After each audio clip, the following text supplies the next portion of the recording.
pages did you write in April? If the answer is less than 10, you are playing around with this dissertation. You're wasting your time, you're wasting your money.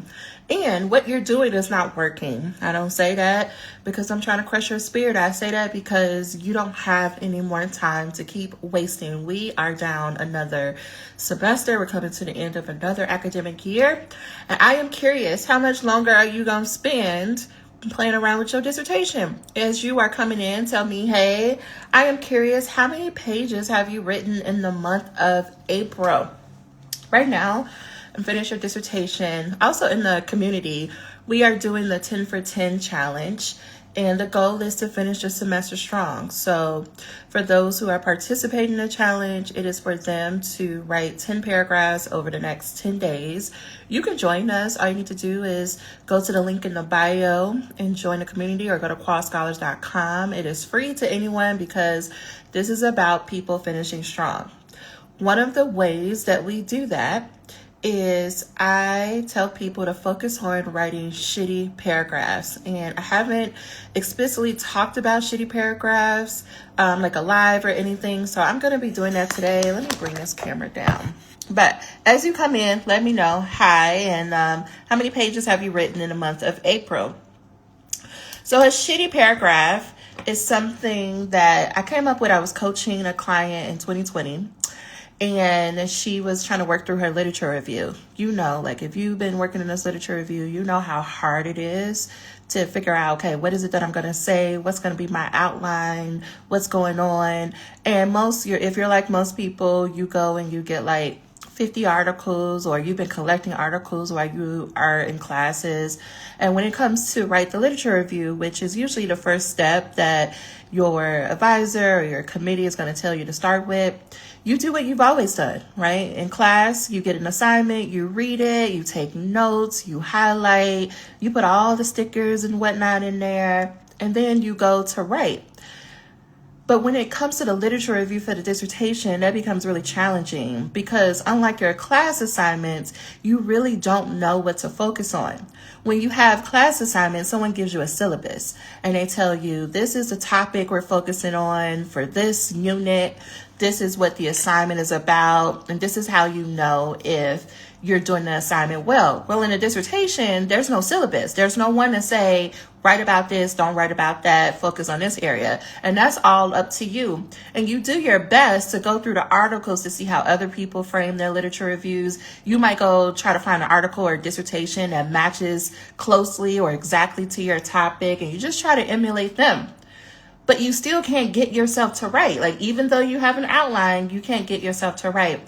And I find that is because most of the time people expect that they should be able to sit down and write and it comes out perfectly on a page.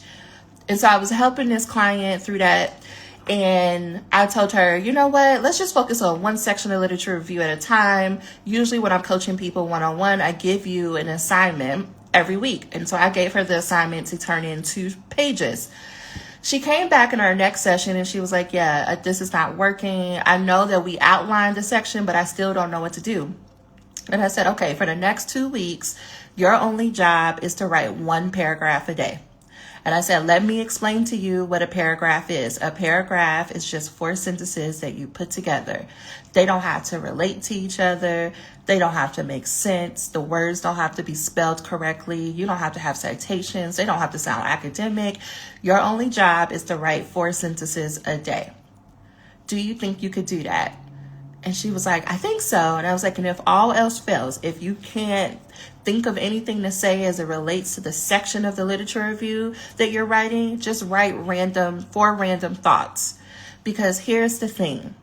In order for you to get to be a writer who can sit down and let your thoughts flow, you first have to practice letting your thoughts flow. I want you to think about how often do you just show up to a place and you feel confident that if anybody asks you a question, you'll be able to answer it off the top of your head without having to think or get yourself to take notes or go read a thing. Like if your advisor came to you and they were like, explain to me your topic, give me your elevator pitch. How quickly can you do that? Does it take you 30 seconds? Does it take you 3 minutes? Does it take you 5 minutes? Are you doing a lot of I don't know, I'm not sure. Most of the time you're doing let me see, it's kind of like this, because you don't have much practice. and just talking off the top of your head. The way our education system is set up, it's not rewarding people to just say their thoughts freely. And a lot of us, especially if you are in my world, you work through a lot of overthinking, a lot of like rumination and obsessing and making sure your words are just right. Because honestly, maybe somebody told you that you don't know what you're talking about, or they told you you wasn't a good writer, or whatever the other BS they told you. That is all playing in your mind when you go to talking. So the first thing in writing is getting used to trusting the thoughts that are in your head and trusting that those thoughts are good enough to write down on paper. So if you are someone who's working like that client, you was working on your literature review or whatever section you're writing, and you have writer's block, which is you don't trust yourself, but we'll come back to that. If you have writer's block, my biggest suggestion is to write whatever words are in your brain. And I do mean whatever word. So say, for instance, you're like, it's Tuesday. It's April 29th. I don't feel like being here and my chair is stupid. Well, that's 4 sentences right there. If you show up and you do that every single day, eventually what is going to happen, because you have a very brilliant brain, a very sophisticated brain, eventually that brain's going to say, I don't like that we're wasting time just writing random thoughts. Let's try to make it more related to the literature review. And you will see that over time, like not even a week, you will naturally start to write what you know already about your topic. Most students, this is the first thing that is stopping them from making the progress they want to make, is because they don't trust what they think. They don't trust what they know. They don't trust that what they know, they actually know it. And they spend so much time going through the literature and going through articles, second guessing themselves, trying to make sure, did I say this the right way? Did I say it the way such and such said it? That is you continuously reinforcing for yourself that you can't trust what you know, that you don't have the right answer, that you are someone who is not capable of synthesizing information and presenting it on paper or verbally to someone in a way that it makes sense. That means you are constantly reinforcing that you should second guess yourself, that you should question it, and that it does not help you to put the words on a page. Writing shitty paragraphs gets you into motion, gets you into the habit of trusting the words that are on, like they're in your brain, and putting it on the page. So the 10 for 10 challenge is writing one shitty paragraph a day.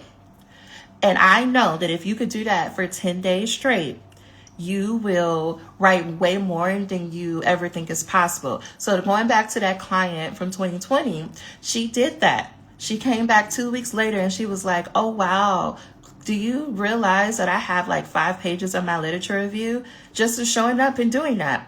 She's like, I even got my partner doing it with me. And so she did that for a solid month, and she finished her shitty draft of a literature review. Now, when I'm saying shitty, because I need to reinforce this, I do mean shitty. I mean, it should be the worst thing you've ever written. And I'm going to get to those of you who are like, well, what's the point of doing that if my chair is not going to take it? We're not there yet. But right now, I just want to make sure I'm explaining what a shitty paragraph is and a shitty draft is. The goal is your first draft should be awful. The purpose of a rough draft is just to see, what do I already know and how do I get myself in motion? Something I often say is that motivation is a whole lie. Motivation is a lie. And if you keep trying to depend on motivation, if you keep trying to wait for motivation to strike you, you're going to be waiting forever. You're going to continue to pay tuition. You're going to continue to give money that you don't have. You're going to continue to take out loans. You're going to continue to waste your chair's time, waste your time. You're going to continue to have to avoid going on vacation and going to, concerts like Cowboy Carter is happening. Okay, you might be doing that, but the whole time, to me, it's like, what is the point of doing something if you're constantly guilty? Like, I'm about to take a whole departure. Forget writing for a minute. What is the point of saying I'm going to go to a concert, or I'm going to scroll, or I'm going to go to the movies, if the whole time you're sitting there like, I should be working, I should be doing something, I should be doing this? You're not even enjoying yourself. And all of this could be rectified. This is a lesson for life. Forget just dissertation. This is a lesson for life. All of your problems, for the most part, I'll say this, 90% of your problems could be solved If you realize that that voice that's telling you you're not good enough, you don't know what you're talking about, you don't know what you're doing, it's supposed to be there, number one. And if you can just let it talk and still show up and do the thing and let it be shitty, you will achieve your goal so much faster. I remind myself that on a daily basis. The more I just show up and let it be shitty, the better my outcomes are. Now, when you are trying to judge yourself because you think what are other people going to say, or let me say this, people going to talk shit. That's what they do. That's what we do as people. We talk shit about each other. We judge each other and we talk shit. All we do is project. If you can just accept that that just comes with the process, you will go further. You are going to be a doctor. Listen to this. You're going to be a doctor. You're going to do something that only 3% of the world has done. People are supposed to talk shit. And like my grandma would say, they talk shit about Jesus. What makes you think they're not going to talk shit about you? Why do you think you're so special that people are not going to talk shit about you? Show up and get what's yours. The first step is doing it shitty. I even say this to business clients. Put out a shitty post. I have to remind myself, girl, if you just don't show up and let it be shitty, because it's more about you being in motion than it is about being perfect. The more that you show up, the more reps you put in. The more reps you put in, the more practice. Practice is where you're going to get naturally better because you're doing things over and over. People are going to remember that you showed up every day. People are going to remember that you were consistent more than they're going to remember that 3 years ago you put out the perfect manuscript. Your chair is not looking for you to show up and have every single answer, to know everything that's ever been written in literature. Your chair is looking for you to show up with words on the page so that they can review it and give you feedback. But if you are too afraid to write, or you're taking 3 weeks to write one sentence, we got other shit to do. But if you like wasting your money, if you like wasting, you like taking out loans every semester, if you like being a student, who am I to stop you? Who am I to stop what you love to do? But if you are watching this, whether you're watching this live or you're watching a recording, and you're thinking like, I just need to get done, then write the shitty paragraph. Writing happens in stages, like anything. Writing happens in stages. And it first starts with a shitty draft. Those people that you're looking at who are defending their dissertation right now, who are posting all over the place and they're like, look at me, I defended, I graduated. And you're sitting there talking shit about them while you're still a student, but they're a doctor. Somebody better clock it and catch it. You're at home talking shit. They're at their defense being called doctor, but you're over here saying that you're so much better than them. And if you were so much better than them, then why are you not defending your dissertation? If you knew more than they did, if you were more knowledgeable than them, then why they doctor and you sitting there? Why they got a whole dissertation and you're still trying to figure out how to start your literature review? Make it make sense. I'm talking to you like this because we don't have any more time for you to sit here and overguess and do this. Write a shitty paragraph. Yes, friend, practice makes perfect. It doesn't make perfect, it makes progress, because perfection doesn't exist. It doesn't exist. And you're so busy, people get caught up in thinking because somebody has doctor in front of their name, they must be this perfect, all-knowing being. No, because when you start talking to these doctors, you're going to be real they're not that bright, because they're not. You don't have to be smart to be a doctor. I would argue with anybody. Being a doctor is not about intelligence, because if it was, majority of people wouldn't be doctor. Being a doctor is about, do you know how to follow instructions? Do you know how to show up, put words on a page, give those words to your chair, let your chair give you feedback, follow the feedback, and be willing to do that process over and over until they say, okay, you get to graduate.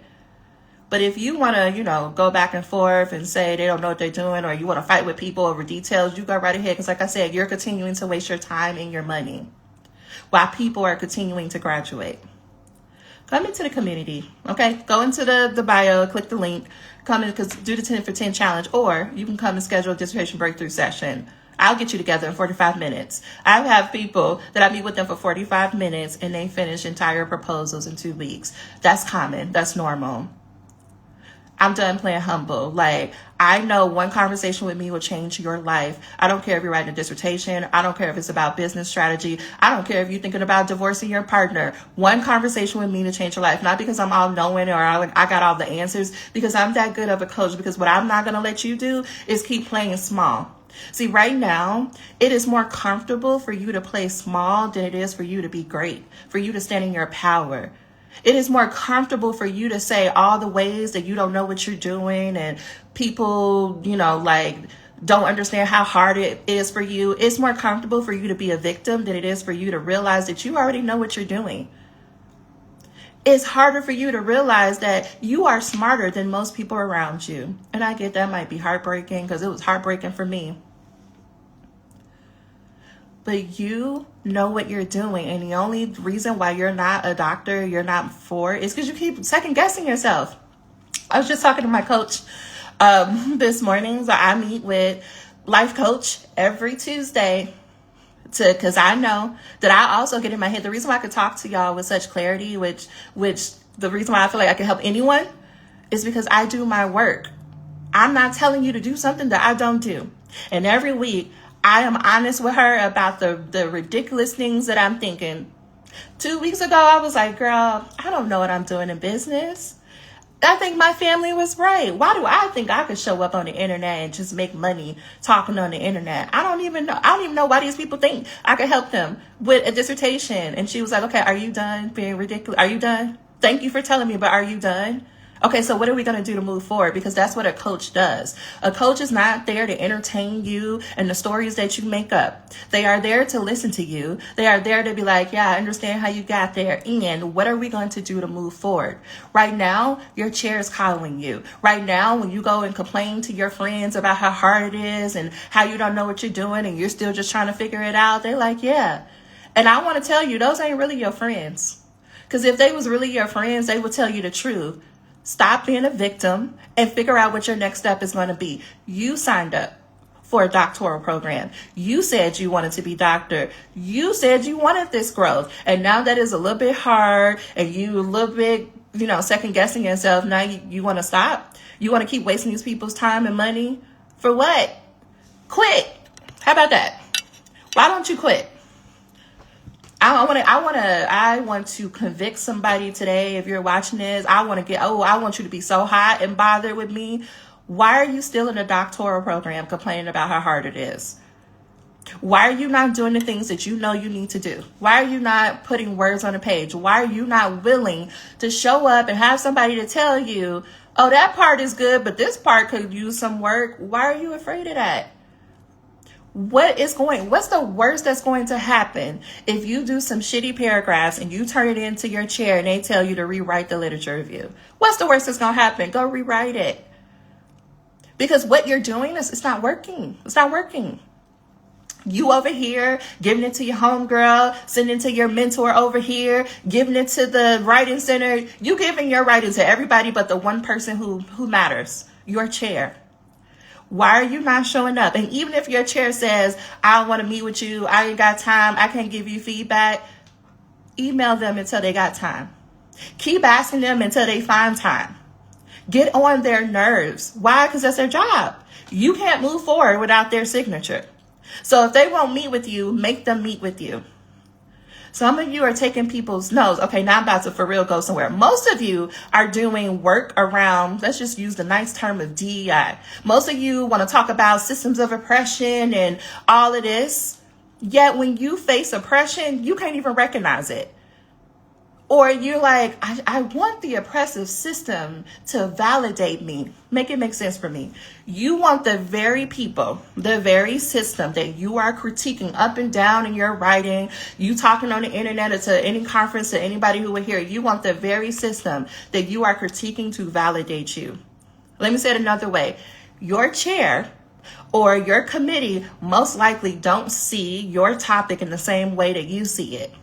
They most likely fundamentally disagree with how you see it. Why? Because they are benefiting from the system of oppression.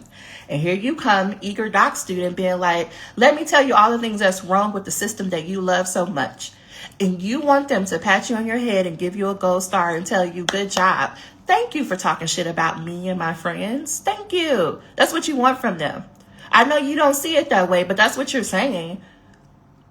Look at what you're writing about. Look at this study. Right? Let me take me. So my dissertation was around Black women's identity development, and it was mostly doctoral students, and I was pretty much coming from the thought process, like doctoral programs, Black women in doctoral programs, y'all don't help us. Y'all don't give us no support. You actually get in our way. And what we don't want no handouts. We don't want your, validation. All we want is you to get the fuck out the way. If you get out the way, we can do what we need to do.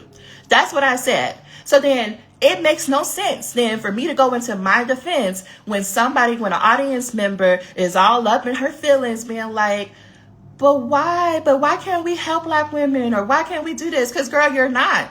Okay, because we've been in these programs for 50 plus years and nothing has changed. Like, move away. And you got your feelings hurt because you're not Black and now you feel like you want to have a savior complex, and my research is telling you to get out the way and you don't like it. What would I look like to go into that defense and be like, please validate what I'm saying to you. Please like me. Does that make sense? Put a 1 in the chat if you're following me, because I want to make sure y'all are following me, what I'm saying. How do you want the very system that you're critiquing to agree with you? They're not. That's why they keep giving you feedback about things that don't even matter. Okay.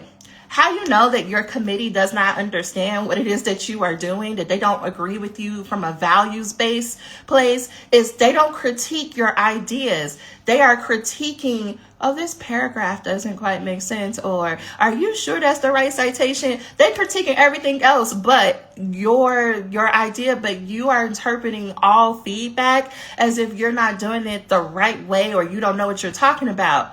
Clearly, you know what you're talking about, and clearly they can't even follow you because they can't even give you substantial feedback. I want you to recognize that and not take that as, well, they don't want to support me, they don't care about you. No, that is the best they can do, and they're going to get out your way. Your job is to keep showing up and keep saying, this is how I see it. And unless you got a substantial piece of feedback from me, this is how I'm moving forward. And take their resistance to you, take their what you may think is hostility as what it is. They're having a hard time reconciling who they are and how they show up to the work because you are holding up a mirror to them. They're having a hard time trying to figure out, like, how is this doc student so much far advanced in how they see this work and how creative they are in this work? How can they be like this as a doc student? And here I am as a tenured faculty, and I still can't even figure out what they see. I can't tell you that though. Because what I look like being in your chair telling you know more than me. You know how much humility that takes? You know how much shadow work one has to do in order to do that? I am very fortunate in that I did have a chair who was like, no, girl, you got it. You know more than I do. And she actually knows the literature. But she was like, you got it. But that is very rare for a chair to do that. And most people look down on her of like, why do you want to be leveled with the students? Because she's like, I'm not trying to be of this system. I am trying to help scholars grow and do the work that's going to change the world. Okay. Sorry, I went left. We were supposed to be talking about writing. Happy Tuesday, Dr. Lacey. Out here stumping with the Air Force Ones, with my Air Force Ones. And I got on all black today, Chris. How did things go, Chris? Didn't you have a meeting? Didn't you have a meeting with your... Or is that coming up? You didn't have, or did you have your, what's the thing called? The preliminary defense. Did you do that yet, or is that next week? Y'all, listen, Chris knows, okay? And I appreciate you, Chris. Chris came to me when he was in coursework. So if you are similar, Chris was in classes. And so for those of you who need to know how this process goes, usually you have about 2 years of coursework, and then you have to take a huge test that goes over everything that you were taught in your classes. Once you pass that test, then you are able to write your proposal. Now, I know programs do it differently, but that is the overview of the doctoral process. So Chris came in classes, and I was like, we're going to get this proposal done. Now, Chris, biggest issue, Chris would probably say the issue has been, I've just been trying to get myself going and trying to write. I would tell you that Chris's biggest issue has been being smarter than everybody in the institution when it comes to his topic. being more knowledgeable, not only because he lived the experience, but because he be in them books. He be in the literature. And his committee can't quite grasp what he's talking about. And I've been working with Chris to be like, talk back to them people. They're your colleagues. For everybody, your committee, the faculty, they're your colleagues. They're not the authoritative voice. They're not going to tell you if you deserve to be doctor. Of course you deserve to be doctor. You in the program, ain't you? You got accepted into the program. Of course you're worthy enough of becoming doctor. You there, ain't you? You're worthy because you are a human. You are deserving of everything that you want because you want it. There is nobody, unless they God, in my beliefs, they can't tell you that you don't deserve it or you're not worthy of it. Y'all gotta stop letting these people tell you that you like who you are as a person. You deserve everything.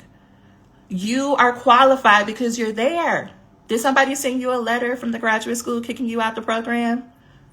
You're still in the process. So let's just stop entertaining that conversation. Now, I need you to start treating your chair especially and the rest of your committee as what? Colleagues. When we have colleagues, right, we come in and we set boundaries. We set expectations. We say, hey, colleague, I'm going to be doctor by December 2025. Let's work together to figure out what needs to happen in order for me to be a doctor by December 2025. Not a, do you think I can do it? No, because when it's my colleague, we peers. We peers. Now, my colleague may know a little bit more about research design than me, but I know more about my topic, about my content area than my colleague. So we're coming together in a collaborative relationship to figure out how we take my content knowledge along with their research design knowledge and create a dissertation. Your colleagues. So when your chair starts ghosting you, stops responding to emails, they start giving you feedback on your writing, like keep on going. No, you go to them as a colleague and you say, hey, I gave you this document. I gave you this shitty draft of my literature review because I wanted you to help me to make sure my ideas were clear. But you gave me feedback like keep reading. Help me understand how I am to apply your feedback. You start talking to your chair like that because why? They're your colleague. They're not your boss. They're not like this. I know y'all want to say there is a power dynamic. Stop believing in oppression. Like stop letting oppression lie to you. Let me say it that way. Most people, number one, oppression is a distraction. But number two, the people who are oppressed believe the oppression before the oppressor can even do anything. Let me say it another way. I don't have to force you to believe that you are oppressed. I only have to tell you that you are oppressed and you're going to believe it and you're going to respond accordingly. I forgot what the technical term is right now. It escaped me. It'll come back. But I want you to stop believing these people and start treating them like they are your colleague. So when you walk into that office and you say, hey, I get that you having a busy May or a busy April. I get that you got other students going through the process, but I need you to meet with me at least every other week or every month so that I can graduate by December 2025 because I've decided I'm graduating. And even if they say, I don't think that's possible, thank you for your input, but I believe it's possible. So what do we need to do to make sure it happens? When you go in there with that energy, they show up accordingly. You don't need your chair to believe in you for you to be the doctor you want to be by when you want to be it. So if you want to graduate by December 2025, you don't need your chair to tell you if they think that's feasible. You don't need them to believe in your timeline. You need to believe in your timeline. You need to decide.